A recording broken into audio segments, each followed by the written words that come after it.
does it work? Pop-up stores and flash retailers. When we talk about flash retailers, we're not talking about boutique shops, I take it, Andy Rice. We're not talking about shops that are flash, but rather retailers that flash up and down from time to time.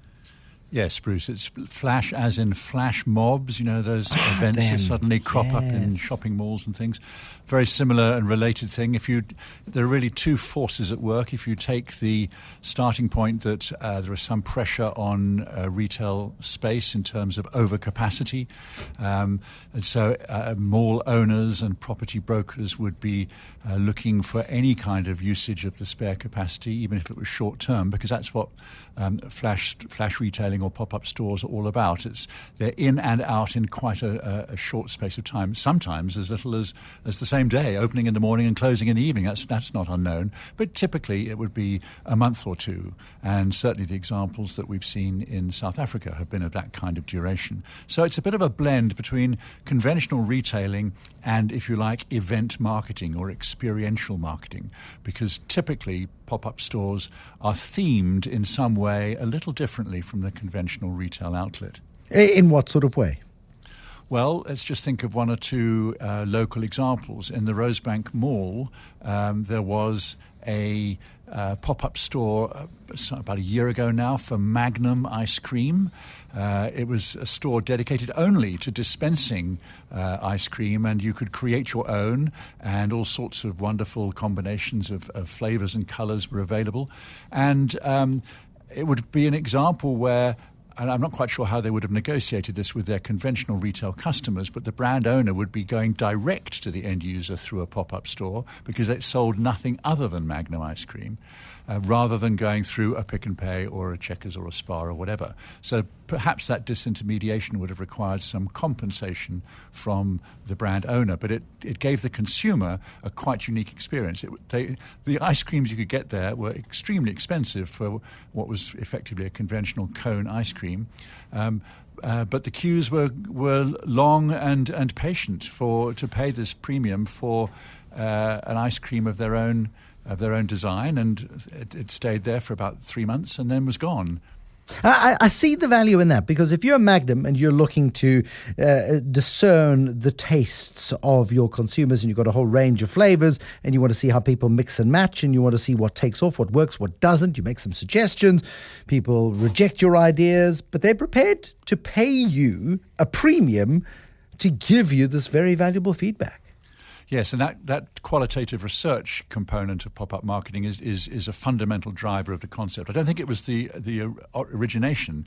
It's said that pop-up retail goes back to the late 90s. I can certainly remember an interesting example, first-hand experience, on holiday in St. Francis Bay in the days when it was still quite a sleepy little resort, and there was one shopping centre around a car park and one restaurant. And then every November, as I was told by these guys, one of the empty stores, because it wasn't particularly busy, would be taken by these guys who put in temporary pizza machines and stayed there till the end of the school holidays in late January. And they did a bucket load of business in those 3 months, sufficient for them basically to go fishing for the remaining 9. Surfing, that's what they do there, Andy. Is that what they do? Sorry. Yes. Well, it's all water anyway. So seasonality is another strong driver of pop-up stores, because you may be selling a commodity that you cannot sell at other times of the year. In America, pop-up stores suddenly mushroom in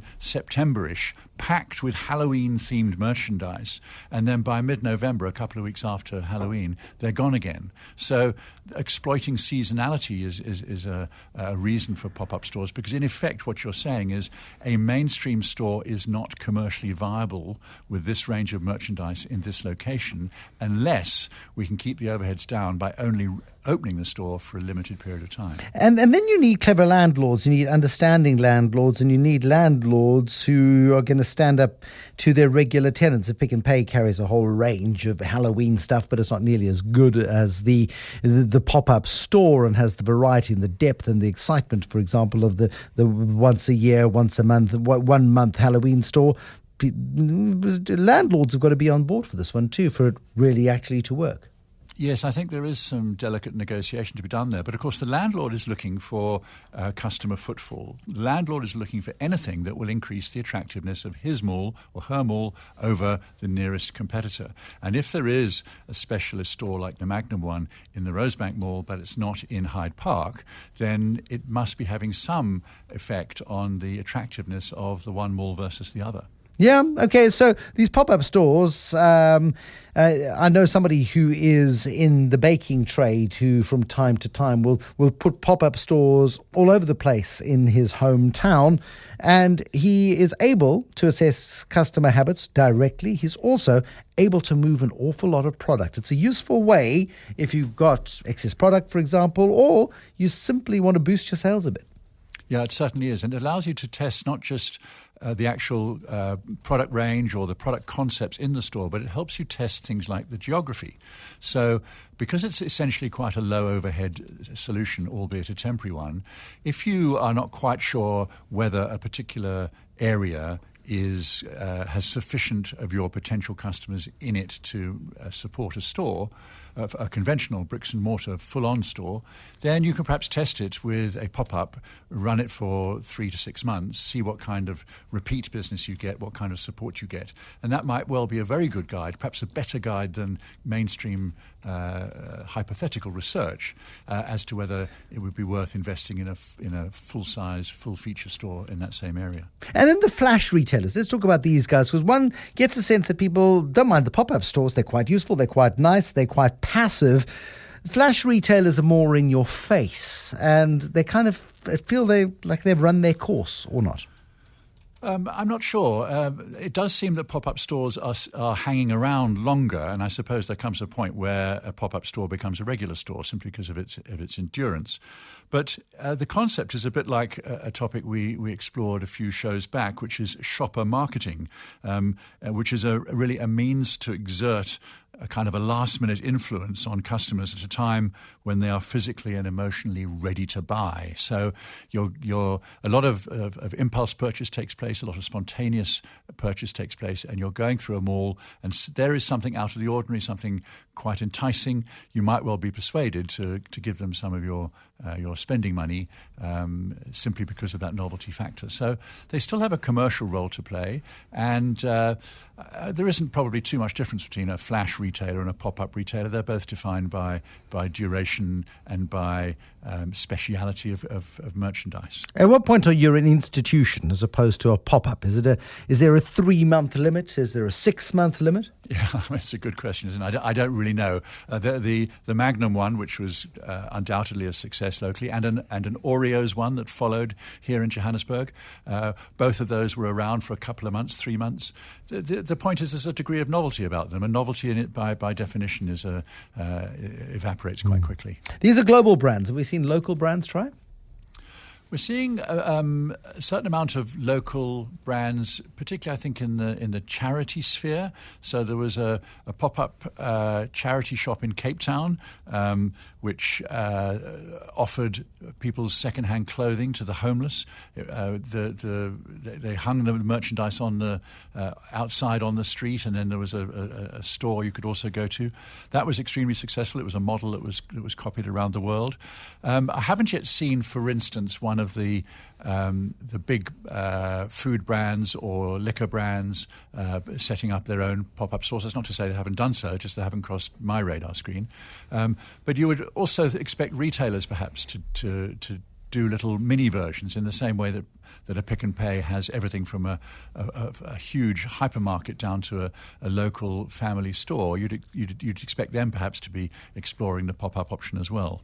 And I would assume it's quite an expensive option too. I mean, if you are a small-scale baker or you're a small-scale operator, it's a big bet that you're taking. So if anybody's thinking of a pop-up store concept, Andy Rice, what ducks do they need to have in which particular row so that actually don't pop themselves out of business rather than pop up their brands?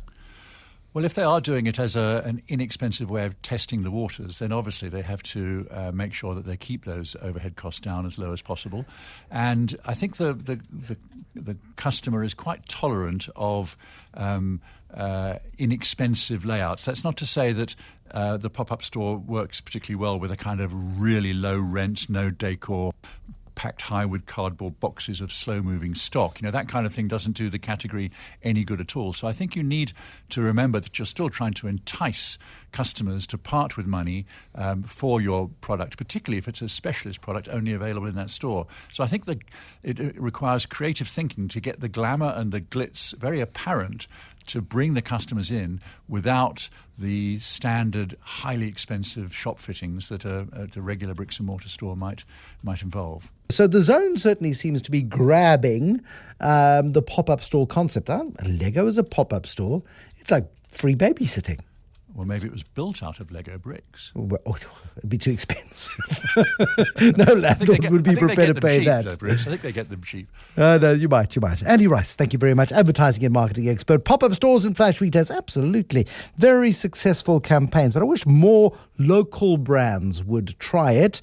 I mean, I don't know, do the aisles, Andy Rice. I mean, if you're in a Pick and Pay or a Woolies of a Saturday morning and there's somebody doing product testing, does that count as a mini pop-up window, perhaps? No, not really. That's kind of wet demos and promotions. But you're getting closer when you say in a window. So, for instance, at 44 Stanley, the shopping centre in wherever it is, Auckland Park, they have one side of one building is just a shop front, a big glass frontage with merchandise behind, but you actually can't get in there. I think you do need to be able to touch the merchandise and, of course, buy it. That's more of a showcase, a display item, rather than a proper pop-up store. Andy Rice, thank you very much. Andy Rice, the advertising and branding expert.